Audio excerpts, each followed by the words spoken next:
Hello and welcome to the video help tutorials for instructors and trainers. So this is the login screen. We're just about to show you the instructor control panel where you're able to create a course and edit a course for your participants to enter into the simulation. So if you haven't already received a username and password, you need to do so by signing up here on the main part of the website. But I've already received my credentials, so I'm going to log in and show you the next steps in creating a course. So basically, it takes about 1 minute to actually do, but it takes about 5 minutes for me to explain it.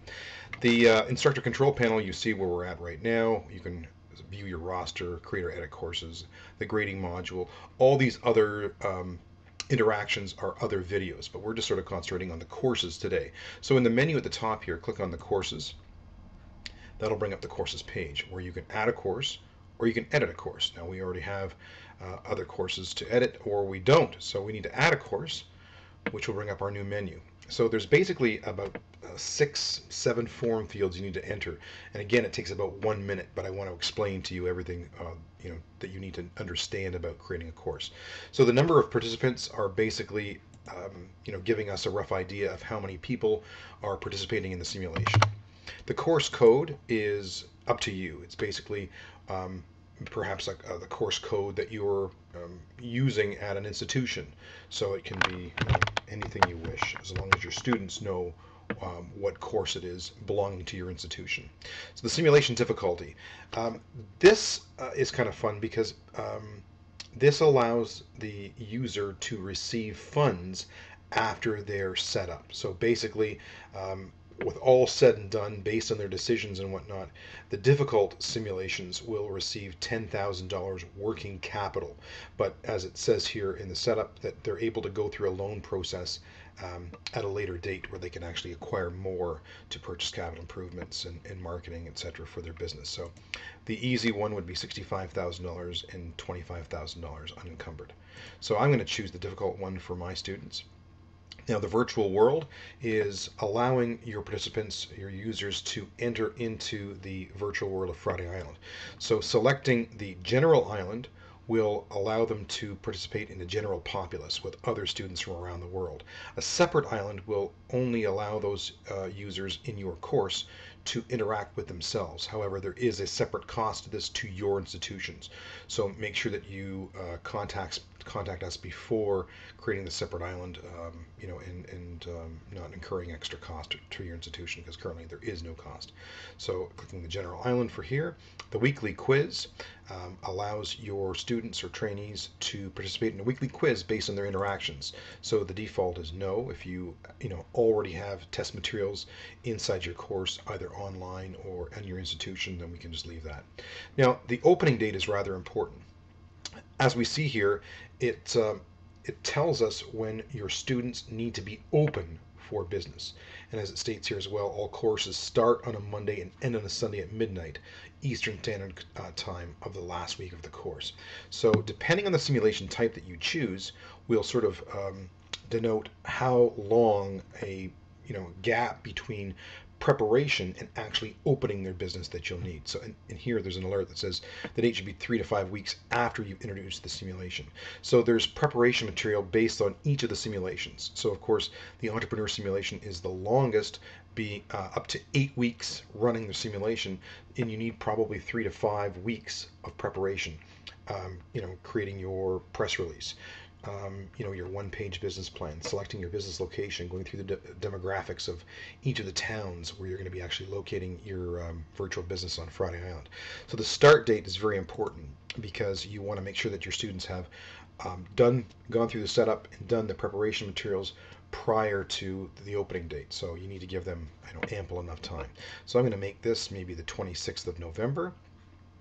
And based on the simulation type, I've chosen the entrepreneur simulation, but we of course have the other simulations that are 2 weeks in length, so you might only need 1 or 2 weeks preparation prior to having the students open for business. And the setup procedure for those 2-week simulations is considerably less difficult, or with less sort of tasks for the students to actually do. Simulation length. Again, the maximum is 8 weeks, so it actually can be a 15-week course with the preparation, the running your sim, the sim action, and the post sim activities can be, a full 15-week course. So it depends on how you set up your course. But so let's say six weeks is good for the simulation length for my entrepreneur sim students, and then we ask for a simulation weight. The weight just allows us and tells us exactly how you're grading the simulation for your particular students. And this way, when other institutions ask us, how is it sort of being graded, we can say, well, most institutions use it, between 30 and 60% of the course. Some institutions use actually for 100%. So I'm going to mark this as 60% of the course. The business types. This sort of, I don't want to say pigeonholes, but this only allows your students to run a certain business type. So if you're doing a retail a business and you're running, just retail for your students, you only click off the retail button. However, you can, allow them to run other types of businesses simultaneously as well.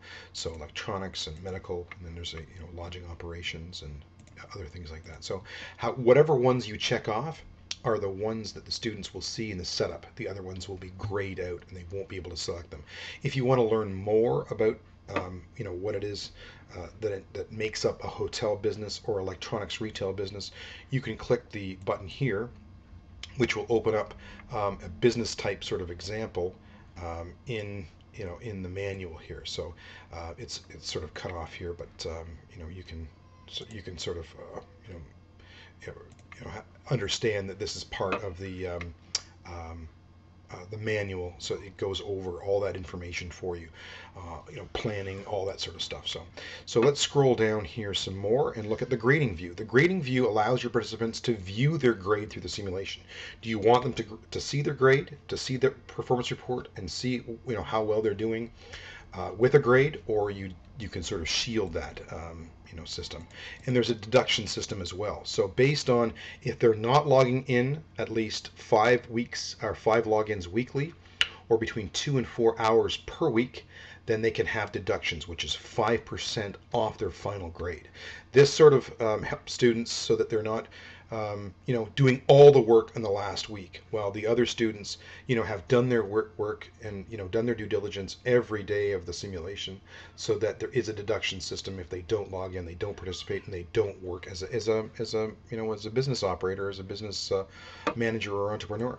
So we want to say yes. So basically that's it. Complete the course setup, and then that will view at the very top there, and that will show the exactly the course that's set up. So you can return and click and actually go inside the system to actually view and edit your courses as well, which you just need to go to courses back here, and you'll be able to edit some of that information if you wanted to change anything about what you're doing in the setup. So there you have it, sort of down and dirty and easy login for the instructor in the control panel and creating a course for your students. So take care and hope to see you soon. Thank you.